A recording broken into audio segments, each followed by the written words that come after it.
അന്താരാഷ്ട്ര തലത്തിൽ നിന്നും ചില പ്രധാനപ്പെട്ട വാർത്തകൾ കൂടി പുറത്തുവരികയാണ്. ഖത്തറിന്റെ വെടിനിർത്തൽ നിർദ്ദേശങ്ങൾ ഹമാസ് തള്ളിയതായി സൂചന.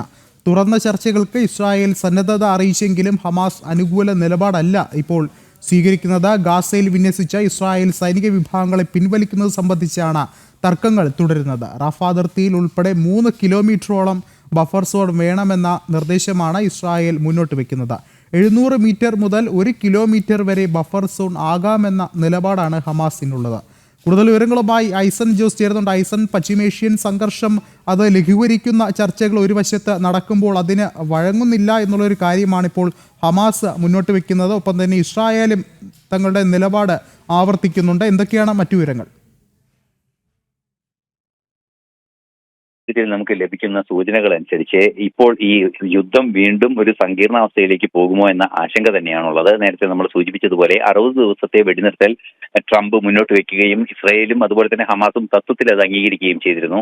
തുടർ ചർച്ചകളുടെ ഭാഗത്താണ് ഇപ്പോൾ ഈ പ്രശ്നങ്ങൾ ഉയർന്നു വരുന്നത് എന്നതാണ് വലിയൊരു പ്രതിസന്ധിയും വെല്ലുവിളിയുമായി മാറിയിരിക്കുന്നത്. അതിൽ ഏറ്റവും പ്രധാനപ്പെട്ട വിഷയം എന്ന് പറയുന്നത് ഈ ബഫർ സോൺ സംബന്ധിച്ച വിഷയം തന്നെയാണ്. ബഫർ സോണുകൾ, അതായത് അതിർത്തികളിൽ രണ്ട് സൈന്യത്തിനും എത്തിപ്പെടാത്ത രീതിയിൽ അല്ലെങ്കിൽ അവിടെ സാന്നിധ്യം അറിയിക്കാത്ത രീതിയിലുള്ള ഒരു മേഖല വേണം എന്ന നിലപാടാണ് ഈ ബഫർ സോൺ കൊണ്ട് ഉദ്ദേശിക്കുന്നത്. അത് 3 കിലോമീറ്ററോളം വീതിയുള്ള അല്ലെങ്കിൽ അത്രയും പോകുന്ന ഒരു സ്ട്രിപ്പായി വേണം എന്നൊരു നിലപാടാണ് ഇസ്രായേൽ മുന്നോട്ട് വയ്ക്കുന്നത്. പക്ഷേ അത് 700 മുതൽ 1 കിലോമീറ്റർ വരെ, ഒരു 700 മീറ്റർ മുതൽ 1 കിലോമീറ്റർ വരെ വീതിയിലുള്ള ബഫർ സോണുകളാകാം എന്നൊരു നിലപാടാണ് ഹമാസ് മുന്നോട്ട് വയ്ക്കുന്നത്. ഇവിടെ തന്നെയാണ് ആദ്യം തന്നെ പ്രശ്നങ്ങൾ ഉയരുന്നത്. അതുപോലെ തന്നെ റഫ അതിർത്തിയിലും ഇത്തരത്തിലുള്ള നിലപാടുകൾ ഹമാസിന്റെ ഭാഗത്തു നിന്നുണ്ടാകുന്നുണ്ട്. ഇത്തരത്തിലുള്ള പ്രശ്നങ്ങളാണ് ഒരു വിഷയമെങ്കിൽ മറ്റൊരു സുപ്രധാന വിഷയം എന്ന് പറയുന്നത് ബന്ദികളുടെ മോചനം തന്നെയാണ്. 25 ബന്ദികൾ ജീവിച്ചിരിക്കുകയും 24 ബന്ദികൾ മരിക്കുകയും ചെയ്തിട്ടുണ്ട് എന്നാണ് ഇപ്പോൾ മനസ്സിലാക്കാൻ സാധിക്കുന്നത്. ഈ 50ഓളം ബന്ദികളുള്ളതിൽ ഒരാളെ മോചിപ്പിച്ചിരുന്നു ഇക്കഴിഞ്ഞ ദിവസം. അവനെ 49 പേരാണ് അവിടെ ബന്ദികളായി തുടരുന്നവരെ മുഴുവൻ പേരെയും 60 ദിവസത്തിനുള്ളിൽ വെടിനിർത്തൽ കാലയളവിൽ മോചിപ്പിക്കണമെന്നൊരു നിലപാടാണ് അറിയിച്ചിരിക്കുന്നത്. പക്ഷേ അത് സാധ്യമല്ല. അതായത് 18ഓളം മൃതദേഹങ്ങളും 10 ബന്ദികളെയും വിട്ടു നൽകാമെന്നാണ് ഹമാസിന്റെ ഒരു നിലപാട്. ഇത്തരത്തിൽ പരസ്പരം തീരുമാനിക്കാൻ സാധിക്കാത്ത രീതിയിലുള്ള ചില സംഘർഷങ്ങൾ നിറഞ്ഞ തീരുമാനങ്ങളിലേക്ക് കാര്യങ്ങൾ പോകുന്നു എന്നാണ് അറിയാൻ സാധിക്കുന്നത്. ഇത് വലിയൊരു പ്രതിസന്ധിയിലേക്ക് കൊണ്ടെത്തിക്കുമോ എന്ന ആശങ്കയാണ്. അതേസമയം നേരത്തെ ട്രംപ് സൂചിപ്പിച്ചതുപോലെ കർശന നിർദ്ദേശം ഹമാസിന് നൽകിയിരിക്കുന്നു.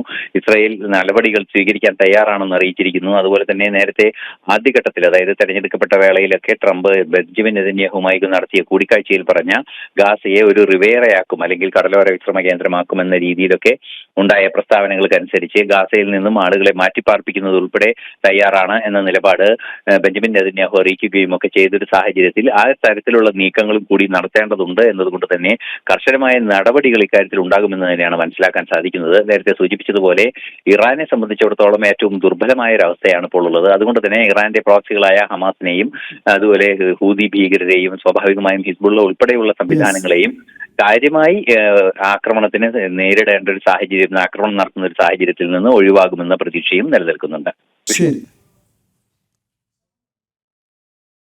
യൂറോപ്യൻ യൂണിയനും മെക്സിക്കോയ്ക്ക് 30% താരിഫ് ചുമത്തി American president Donald Trump. American ഉൽപ്പന്നങ്ങൾക്ക് തിരിച്ച നികുതി ചുമത്തിയാൽ നിലവിലേതിനേക്കാൾ ഉയർന്ന താരിഫ് ചുമത്തുമെന്ന മുന്നറിയിപ്പാണ് ഉള്ളത്.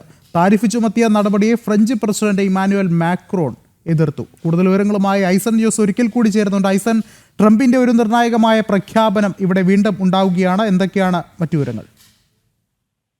തീർച്ചയായും ട്രംപിന്റെ ഏറ്റവും നിർണായകമായ പ്രഖ്യാപനം എന്ന് പറയുന്നത് യൂറോപ്യൻ യൂണിയനുമായി ചർച്ചകൾ തുടരുന്ന ഒരു സാഹചര്യമായിരുന്നു. നമുക്കറിയാവുന്നതാണ്, 27ഓളം രാജ്യങ്ങൾ ഉൾപ്പെടുന്ന യൂറോപ്യൻ യൂണിയൻ എന്ന് പറയുന്ന ആ സംവിധാനവുമായി ഈ എക്സ്പോർട്ട് സംബന്ധിച്ച ചർച്ചകൾ തുടരുന്ന ഒരു സാഹചര്യത്തിലാണ് അതിലൊരു ധാരണയെത്താത്ത ഒരു സാഹചര്യം കൂടി ഉണ്ടായി. European union